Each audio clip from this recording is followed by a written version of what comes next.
There are countless video tutorials on Minecraft hidden entrances, from complicated piston doors to fast drop chutes. However, most videos have you follow a block-by-block tutorial, making it hard to modify or troubleshoot if something goes wrong. So how do you go about designing your own cool secret base, especially if you're terrible at redstone? Let's start by laying out all the components of a secret entrance, using this entrance, the one I use for my base, as an example. Starting with your trigger mechanism. The trigger mechanism is how you're planning to emit a redstone signal that reveals your entrance. This is where you have some of the most style and creativity with your design. Any item in Minecraft that has a change in state can emit a redstone signal. Here are some of the Minecraft components that can trigger a redstone signal. Obvious examples of this are levers, buttons, and pressure plates, but they can also include things like beehives, jukeboxes, furnaces, and so much more. All of these can be used as an awesome way to open a secret door. In my case, I'm using an item thrown into a hopper, which could be hidden under any non-full block. After you've decided what you want to trigger the door with, you can think about the entrance type. Piston doors are a common and pretty fun method, since they can be easily hidden in walls or mountains, and can range from simple 2x1s to more complicated designs. You could also have a drop chute, an elevator, or a secret stairway reveal. Once you have a good idea of how you want to trigger your door, and what kind of door it'll be, you can look at the concept most ignored in basic tutorials: exits. This includes not only how you're planning on getting back out, but how your entrance closes behind you.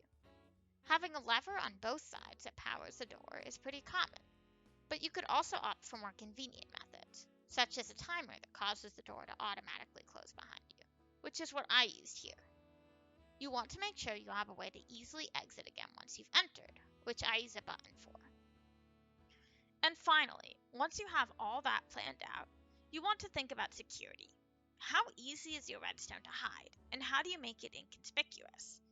The more complicated the design, especially if you're combining multiple different circuits, the harder it can be to hide. Even after it's been hidden, you can use other methods, such as a key or locking system, that add security, so that even if someone discovers your trigger mechanism, they still can't get in. Once you have a rough idea of your entrance, or at the very least, you know how you want to trigger it, you get to the hard part, actually building it. Oftentimes, even a redstone noob like me can build an awesome base using tutorials. The key is, instead of locking onto one tutorial and following it 100%, you can combine several tutorials to create the design you have in mind. Take this simple base entrance, where you throw an item into an enchantment table, triggering this secret piston door. I started with a tutorial on a secret base entrance from an enchantment table, shown here, but as you can see, the door has no way to close behind you, and no way to get out once you've entered. The door also felt like needlessly expensive and complicated redstone. So I modified it. I paid attention to where the redstone signal was coming from and how it was being triggered.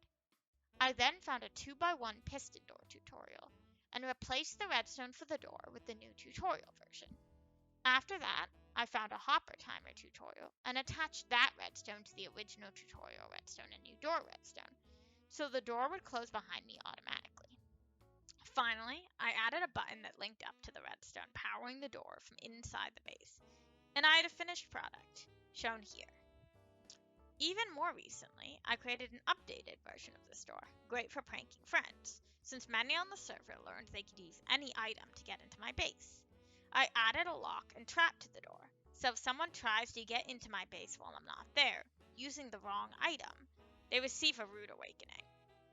I once again simply combined tutorials and concepts I'd seen to reach my finished product. When looking at tutorials and coming up with designs, I would avoid a couple of these common secret entrance types. One is a system that requires you to remember where to place a block or a button. There are many systems where you place a lever on a specific block in order to trigger a door. This is a pain to deal with because having to remember the block often means making it look less natural in some way, and you have to deal with breaking the lever button after you've placed it. It can be clunky and slow. Just leaving a button lying around, somewhat hidden, and hoping no one will find it is also something you should avoid. If you're like me, you love wandering people's bases when they're not around, and you especially love pressing every button you see. So this method makes it pretty likely on a server that someone's going to find your base at some point. Here's some simple redstone tricks as you start the building process. Use a target block to mark the block you need to run the power into. That way, it's easier to modify the design. A comparator can read the contents inside a storage system, while an observer can only read external changes to the state of blocks. So if you're using any kind of item collection system, such as a hopper or chest, you need a comparator, while if you're breaking or moving blocks, you'd use an observer. Comparators stay on or off, while observers send out one-tick signals. So if you need the signal to be one tick, regardless of if the comparator stays powered, you can use an observer watching the comparator. Hopefully with this info, you can create your own ingenious and creative secret bases, entrances, and traps that don't require an exact tutorial to bring your idea to life. I've used the same concept to create the secret vault door here that includes a key, item return system, and timer for extra security. Let me know if you'd like a tutorial or walkthrough of that redstone in the comments below. And thank you for watching. I'll link the videos down below in the description to the tutorials I used in creating some of the redstone designs shown here. Thanks again.